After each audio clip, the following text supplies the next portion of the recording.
Hello everyone, welcome to educational buddy. आप सभी का इस शानदार D triple H B A so daily vocabulary series में आप सभी का स्वागत है। आज है हमारा आज कौन सा डे है? डे 29 है और कल हमारा डे 30 जल्द ही हो जाएगा। So day 29 of the daily vocab series में आप सभी का स्वागत है। और जो स्टूडेंट्स एस्पिरेंट्स नए हैं उनको बता दूं कि इसमें हम क्या करते हैं।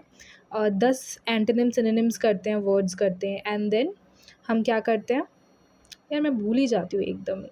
हाँ, उसके बाद हम आइडियम्स एंड फ्रेजेस 5 करते हैं, वन वर्ड सब्सटीट्यूशन 5 करते हैं, और फिर जल्दी से हम रैपिड फायर रिकैप एक दिन पहले का करते हैं। वर्ड ऑफ द डे भी हमने ऐड कर दिया, ठीक है। तो आई होप, मैं उम्मीद कर रही हूँ कि आप सभी जो है डेली वोकैब की सीरीज़ अटेंड करते हैं, ठीक है। तो वो बहुत अच्छी बात होगी। और साथ ही साथ हिंदी वोकैबलरी, हिंदी जो शब्द भंडार का सीरीज़ है वो भी आप अटेंड करते हैं ना, वो भी करना उतना ही बेनिफिशियल आपके लिए रहेगा जितना आपको इंग्लिश में लग रहा है ना। और कंसिस्टेंसी मेंटेन करके ज़रूर रखना, जब वीडियो आती है तब देख लो, है ना।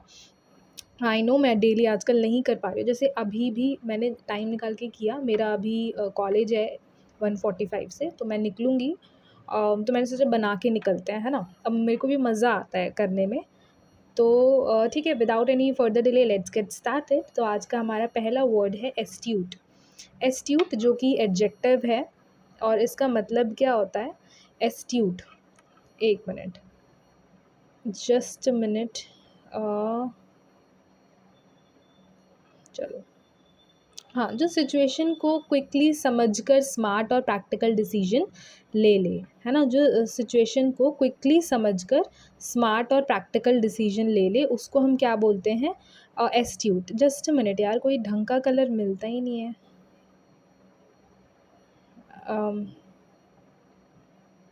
चलो पर्पल ही करते हैं। हाँ, ठीक है। जो सिचुएशन को क्विकली समझकर स्मार्ट और प्रैक्टिकल डिसीजन ले, उसको हम बोलते हैं एस्ट्यूट है। वो श्रेव्ड है, वो क्लेवर है, वो परसेप्टिव है। और जो नहीं ले पाता है उसका एंटोनिम हो जाएगा वो नाइव है यार, वो फुलिश है, वो अभी बच्चा है, ऑब्ट्यूस है, ऑब्ट्यूस है। एन एस्ट्यूट, ये हमने पहले भी किया है, ये बता दूं, वो बात अलग है कि इतनी बार रिपीट नहीं हुआ है कि हमें याद हो जाए, है ना। An astute candidate knows how to manage time during a competitive examination के टाइम। कॉम्पिटिटिव एग्जामिनेशन में एक एस्ट्यूट कैंडिडेट जानता है कि टाइम को कैसे मैनेज करना है। एस्टीट्यूट कैंडिडेट मतलब एस्ट्यूट, एस्ट्यूट कैंडिडेट मतलब जो सिचुएशन को, कॉन्टेक्स्ट को समझकर स्मार्टली और प्रैक्टिकली डिसीजन लेता है। सेकेंड वर्ड है हमारा कंप्लेसेंट। कॉम्प्लेसेंट जो कि एडजेक्टिव है। सो कॉम्प्लेसेंट जो कि एडजेक्टिव है, इसका मतलब क्या होता है? अपनी करेंट सिचुएशन से इतना सेटिस्फाइड हो जाना कि इम्प्रूवमेंट की ज़रूरत ही ना फील होना। कि मतलब आप अपने करेंट सिचुएशन से इतना ज़्यादा सेटिस्फाइड हो ना कि अब आपको लगता है मुझे कोई और आगे बढ़ने की ज़रूरत नहीं है, मुझे कोई इम्प्रूवमेंट करने की ज़रूरत नहीं है, अब मैं इतनी सफिशेंट हूँ, है ना। तो आप सेल्फ सेटिस्फाइड हो, स्मग हो, कंटेंटेड हो। और उसका उल्टा क्या हो जाएगा? नहीं, आपकी जो सीखने की चाह है वो हमेशा कभी भी रुकी नहीं है। वो आप कितने भी किस भी लेवल पे हो, आपका वो सैटिस्फैक्शन नहीं है। तो आपके अंदर अभी भी जो है सीखने की चाह है। तो आप एम्बिशियस हो, आपको अभी भी कुछ अलग करने की चाह है। कि आप किसी भी पोजीशन में आप अलर्ट रहना पसंद करते हो, आप डिससैटिस्फाइड रहते हो, ठीक है। After scoring well in one mock test he became complacent about his preparation. तो हमें ऐसा नहीं करना है कि सिर्फ एक मॉक टेस्ट में बहुत अच्छा स्कोर करने के बाद वो इतना सेटिस्फाइड हो गया कि उसने अपनी प्रिपरेशन को क्या बन गया, वो अपने प्रिपरेशन को लेकर कंप्लेसेंट बन गया, है ना। यानी कि अब उसने सब कुछ छोड़ दिया, अब उसको उसको अपने करंट सिचुएशन से वो इतना खुश है, इतना सेटिस्फाइड हो गया कि उसने अपनी प्रिपरेशन को ज़रूरत नहीं समझी आगे बढ़ाने की, है ना। तो वो कंप्लेसेंट बन गया, ही became complacent about his preparation. Conspicuous, conspicuous जो कि एडजेक्टिव है। और देखो, मैं बार बार बोलती हूँ कि यार ये इतना बेनिफिशियल इसीलिए है क्योंकि एग्ज़ाम के तुरंत बाद आप कितना ही वोकैब कर लोगे, मुझे ये बता दो। एग्ज़ाम से थोड़े दिन पहले, एक सप्ताह पहले कितना ही बहुत कुछ होगा रिवीजन करने को, ये करने को, फलाना ढिमकाना, जीके है, सीए है, इतना कुछ कैसे कर सकते हो आप, मुझे बताओ। 10 दिन पहले भी आप वोकैब करने बैठोगे ना तो नहीं, उतना ज़्यादा ग्रास्प नहीं कर पाओगे। तो जो लोग डेली अटेंड कर रहे हैं ना, या कहीं से भी, नॉट ओनली दिस वन। आप अगर डेली वोकैब पढ़ रहे हो ना, तो ये आप जो है बाकी भीड़ से हट रहे हो, बिकॉज़ आपका इंग्लिश जो है स्ट्रॉन्ग हो जाएगा, ठीक है? इंग्लिश बहुत स्ट्रॉन्ग हो जाएगा। वोकैब इज़ समथिंग जिसमें आपको तुक्का थोड़ी लगाना है, बस अगर पढ़ा है तो बताओगे, नहीं पढ़ा है तो नहीं बता पाओगे, सिंपल सा है। और इतनी बार आप देख रहे होंगे, जो स्टूडेंट्स नए हैं, आते हैं नए एस्पिरेंट्स, उनके लिए मैं रिपीट कर देती हूँ कि क्या बोलते हैं, आप डेली ले ले रहे हो, कई बार वर्ड्स जो है रिपीट होंगी, आपको रटने की ज़रूरत ही नहीं पड़ेगी। जब आप डेली लोगे कंसिस्टेंसी के साथ, नहीं भी मन कर रहा है ना, मन मार के खोल लो, बस चला के खोल दो, देखना सुनने लगोगे, ठीक है? 2-3 वर्ड मिस हो जाएंगे, अटेंशन के साथ नहीं सुनोगे, बट स्टिल ठीक है। सो कई वर्ड्स रिपीट होते हैं ना, वो अपने आप पढ़ पढ़ के 10 बार सुन सुन के, मैं भी इतनी बार, हर बार जितनी बार रिपीट होता है उतनी बार बोलती हूँ, तो उतने बार आपके कानों में चला जा जा करके आप वर्ड से फैमिलियर हो जाओगे। और सोचो, ऐसा हम एग्ज़ाम तक करेंगे, जो कि अभी सितंबर एंड या फिर अक्टूबर में होने के चांसेस है ना? तो हमारे पास पूरा अगस्त है अभी, और सितंबर आधा है मान लो, ठीक है? आधा ही मान के चलो, क्योंकि अक्टूबर, क्यों भले ही अक्टूबर में हो सकता है या सितंबर एंड में होगा, तो हम थोड़ा सा सेफ़र ज़ोन में तक करेंगे ना, है ना? तो इसलिए मैं सजेस्ट करूँगी कि डेली लेना है। कॉन्स्पिक्यूअस, तो जो आप लोग डेली जो ले रहे हैं, डेली सुन रहे हैं, वो बाकी भीड़ से अलग है। इतना आपको थोड़ा-सा एप्रिशिएट करना चाहिए खुद को, कि आप बाकी भीड़ से अलग जा रहे हो, क्योंकि आप डेली वोकैब ले रहे हो। बहुत कम ही लोग हैं जो डेली वोकैब लेते हैं। कॉन्स्पिक्यूअस मतलब देख लो, ये भी हमने पहले किया है, जो ईज़िली नोटिस हो जाए या फिर जो क्लियरली विज़िबल हो, है ना? जो नोटिसेबल हो, प्रोमिनेंट हो, स्ट्राइकिंग हो, तो वो कैसा है? वो कोई चीज़ कॉन्स्पिक्यूअस है, मतलब जो ईज़िली नोटिसेबल हो रही है, जो क्लियरली विज़िबल हो। एंटोनिम हो जाएगा इनकॉन्स्पिक्यूअस है, कि नहीं समझ आ रहा है, नहीं दिख रहा है यार, वो तो इनविज़िबल है, वो कब आती है पता ही नहीं चलता है, कब जाती है पता ही नहीं चलता है, हिडन है वो, अननोटिसेबल है। There was a conspicuous difference between the two candidate के स्कोर में, दो कैंडिडेट के स्कोर में कॉन्स्पिक्यूअस डिफरेंस है, मतलब विजिबल डिफरेंस है, मतलब क्लियर डिफरेंस दिख रहा है। Fourth word is diligent. Diligent भी हमने कई बार किया है। डिलीजेंट मतलब कि जो बच्चा जो है, मतलब जो कंसिस्टेंटली हार्ड वर्किंग करता है और केयरफुल तरीके से काम करता है। बहुत ही हार्ड वर्किंग बच्चा जो होता है या इंसान होता है ना, जो बहुत अच्छे से काम करता है और हार्ड वर्किंग है, ध्यान से काम करता है, वो डिलिजेंट होता है। यानी वो इंडस्ट्रियस है, वो एसिडुअस है, वो सेड्यूलस है। एंटोनिम हो जाएगा, नहीं वो बहुत लेज़ी है, वो नेग्लिजेंट है, वो आइडल है, खाली ही बैठा रहता है, उसको कुछ काम करने का मतलब ही नहीं। सो एक डिलिजेंट स्टूडेंट जो है, सारे डिफ़िकल्ट टॉपिक्स डेली रिविज़न करता है, ठीक है? और पता है, एक और बात मैं बोलना चाहूँगी कि इस सीरीज़ की सबसे ख़ास बात क्या है, कि ना आपको, जैसे हम बोलते हैं कि हर चीज़ का हमें रिविज़न करना चाहिए, इसमें आपको अलग से रिविज़न करने के लिए टाइम देने की ज़रूरत ही नहीं है। इस तरह से पैटर्न बनाया है मैंने, इस तरह से चीज़ें अरेंज की हैं कि आपको अलग से रिविज़न के लिए देने की ज़रूरत ही नहीं है। हम बैठते हैं ना, बुक लेके बैठते हैं, कुछ लेके, लिस्ट लेके बैठते हैं वोकैब का, और बोलते हैं डेली रिवाइज़ का। आप डेली सेशन लो, आपको ज़रूरत ही नहीं पड़ेगी अलग से रिवीजन के लिए टाइम निकालने के लिए, एटलीस्ट वोकैब के लिए। क्योंकि आप देख रहे हो, डेली रैपिड फायर रिकैप होता है, वीकली हम टेस्ट ले लेते हैं, वीकली हम पूरा रिवीजन कर लेते हैं, है ना? और बार बार वर्ड्स रिपीट होते ही हैं, सिनोनिम में, एंटोनिम में, हर जगह रिपीट होते हैं, कि वो रिवीजन हो ही जाता है ना? चलो, इक्विवोकल। इक्विवोकल यानी ऐसी स्टेटमेंट जो क्लियर ना हो और जिसका मीनिंग अनसर्टेन हो। अनसर्टेन हो मतलब जिसका मीनिंग ना अनक्लियर हो, या फिर हमें नहीं पता इसका क्या मतलब निकल रहा है। ऐसी स्टेटमेंट जो क्लियर ना होना, एम्बिगुअस है वो चीज़, अनसर्टेन है, वेग है। और तो इसका क्या, ये एम्बिगुअस, अनसर्टेन, वेग, ये सब हमने पढ़ा है। तो ये सब किसका सिनोनिम है? इक्विवोकल का, है ना? एंटोनिम हो जाएगा, नहीं वो चीज़ बहुत क्लियर है, डेफिनेट है, एक्सप्लिसिट है, और हमने ये भी पढ़ा है, ल्यूसिड है। The official gave an equivocal answer instead of giving a clear explanation, कि यार उस ऑफिसर ने ना बहुत ही इक्विवोकल आंसर दिया है, मतलब बहुत ही वेग आंसर दिया है, क्लियर देने के बजाय, समझ नहीं आ रहा क्या बोल के गया। Sixth is impartial. इम्पार्शियल जो कि एडजेक्टिव है, जो किसी एक साइड को फेवर करते, नहीं इम्पार्शियल है ना ये, हाँ पार्शियल होता तो आप बोलते कि एक साइड को फेवर करते हैं। इम्पार्शियल मतलब जो किसी भी एक साइड को फेवर नहीं करता है, वो इक्वली दोनों को इक्वली ट्रीट करेगा, दोनों साइड को, और फेयरली डिसीजन लेगा। अनबायस्ड हो, जो न्यूट्रल हो, जो फेयर हो। एंटनी मोजेगा नहीं, वो बहुत बायस्ड है, पार्शियल है, प्रेजुडाइज्ड है। अ जज must remain impartial while hearing both side को सुनते टाइम जज को इम्पार्शियल रहना चाहिए या रहना पड़ता है। मेटिकुलस, मेटिकुलस जो हर एक छोटी डिटेलिंग को बहुत केयरफुली चेक करता है। मेटिकुलस मतलब जो छोटी छोटी डिटेलिंग्स को ना बहुत ध्यान देता है या चेक करता है। हाँ, माफ़ कीजिएगा, कोई आ गया था। सो हम मेटिकुलस पे थे, जो हर छोटी डिटेलिंग को बहुत केयरफुली चेक करता हो। सिनोनिम क्या हो जाएगा? थॉरो हो, स्क्रप्युलस हो, पेन्स टेकिंग हो। और एंटोनिम हो जाएगा नहीं, वो बिल्कुल भी छोटी छोटी डिटेलिंग्स तो छोड़ो, वो नॉर्मल डिटेलिंग्स भी नहीं देखता है, यानी कि वो बहुत केयरलेस है, नेग्लिजेंट है, हैस्टी है, सब कुछ जल्दबाजी में करता है, वो हैस्टी है। She was meticulous while checking the details on the application form में। डिटेल्स चेक करते टाइम वो बहुत मेटिकुलसली चेक कर रही थी, वो मेटिकुलस थी, यानी कि वो हर एक छोटी छोटी डिटेलिंग्स को ध्यान से देख रही थी, जो हम सबको भी ध्यान रखना चाहिए एप्लीकेशन फॉर्म भरते टाइम। चलो जस्ट मिनट।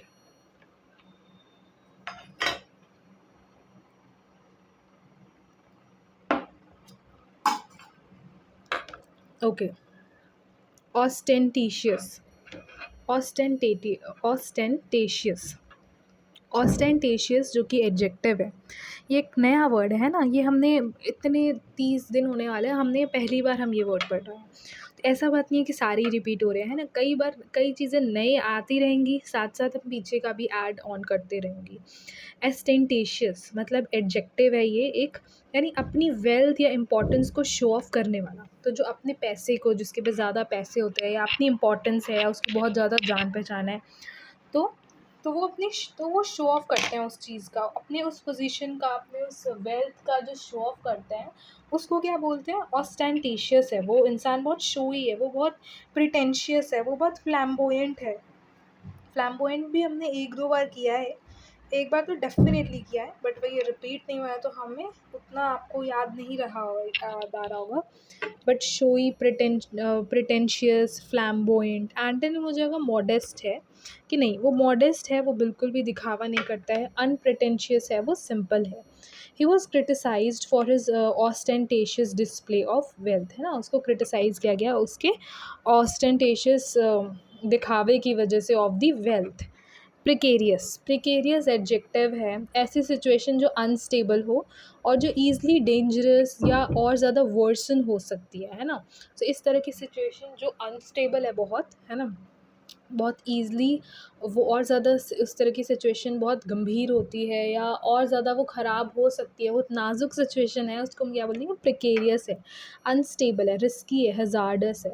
और एंटोनिम हो जाएगा नहीं, वो बहुत सिक्योर है, स्टेबल है, सेफ़ है। The climber was standing in a precarious position, कि जो क्लाइंबर है वो कैसे पोज़ीशन पे था? प्रिकेरियस पोज़ीशन पे था। आज का हमारा आखिरी जो वर्ड है वो है विंडिक्टिव नहीं है, विंडिकेट है, मैं विंडिक्टिव बोलने वाली थी। यानी किसी को प्रूव करना कि वो गलत नहीं था या उस पर लगा ब्लेम जो है अनजस्टिफाइड था। आप उसे आप मतलब आप बेसिकली आप प्रूव कर रहे हो कि वो जो है गलत नहीं था और उस पर लगा जो ब्लेम है वो अनजस्टिफाइड था, वो सही नहीं था, जस्टिफाइड नहीं था। सो विंडिकेट मतलब कि आप उसको सही बता रहे हो, है ना, आप प्रूव कर रहे हो कि ये इंसान गलत नहीं था, वो सही था अपनी जगह पे, यानी जस्टिफाई कर रहे हो, क्लियर कर रहे हो, एक्सोनरेट कर रहे हो, एक्सोनरेट। ठीक है। एंटोनिम हो जाएगा आप कन्विक्ट कर रहे हो, नहीं आप ब्लेम कर रहे हो, आप कंडेम कर रहे हो कि नहीं इसी की गलती है, आप ब्लेम कर रहे हो, कन्विक्ट कर रहे हो, कंडेम कर रहे हो। The new evidence help vindicate the accuse officer, कि जो एक नया एविडेंस मिला है वो ऑफिसर को, जो एक्यूज ऑफिसर जिस पर इल्ज़ाम लगाया गया था उसको विंडिकेट करने में हेल्प मिली उस नए एविडेंस से, यानी कि उसको सही साबित करने में हेल्प मिला।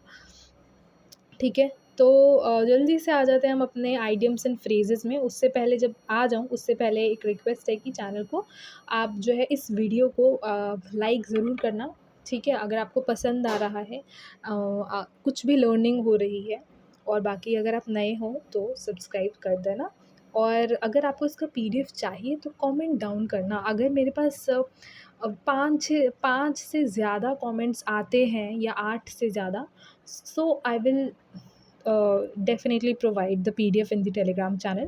बाकी टेलीग्राम चैनल में और भी कई सारे पीडीएफ्स हैं ऑलरेडी, और वोकैब के अलावा भी बहुत सारी चीज़ें, जो भी कुछ आता है पीडीएफ्स या कंटेंट, वो सब टेलीग्राम चैनल पे जाता है, तो वो भी आप ज्वाइन कर सकते हो टेलीग्राम चैनल, लिंक है डिस्क्रिप्शन में, ठीक है। बाकी आप चैनल को सब्सक्राइब कर देना अगर आप नए हो।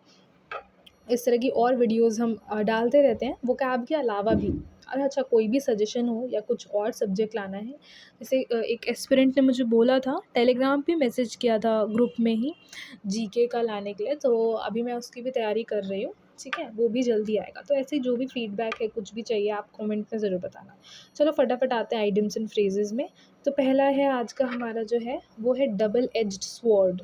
और डबल एज्ड स्वॉर्ड यानी ऐसी चीज़ जिसके एडवांटेजेस और डिसएडवांटेज दोनों हो, वो डबल एज्ड स्वॉर्ड है। वो जो तलवार था ना, कैसा है, डबल एज है, मतलब उसके पॉजिटिव भी है चीज़ें और एक नेगेटिव साइड भी है ना। तो ऐसी चीज़ें जिसके एडवांटेज और डिसएडवांटेज दोनों हो, है ना। Social media can be a double edged sword for students, कि जो सोशल मीडिया है स्टूडेंट्स के लिए वो डबल एज्ड स्वॉर्ड है, यानी कि वो उनके लिए अच्छा भी है बुरा भी है।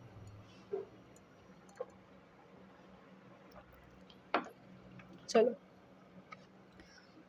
Second is breaking up the wrong tree, sorry, barking up the wrong tree, यानी गलत पर्सन या डायरेक्शन को ब्लेम करना, कि आपने ना गलत डायरेक्शन को चूज़ कर लिया, आपने प्लानिंग गलत डायरेक्शन में कर लिया, आपका टारगेट गलत था, आपका पर्सन गलत था, ये आपने गलत पर्सन को या गलत डायरेक्शन को ब्लेम या आप टारगेट कर रहे हो, है ना।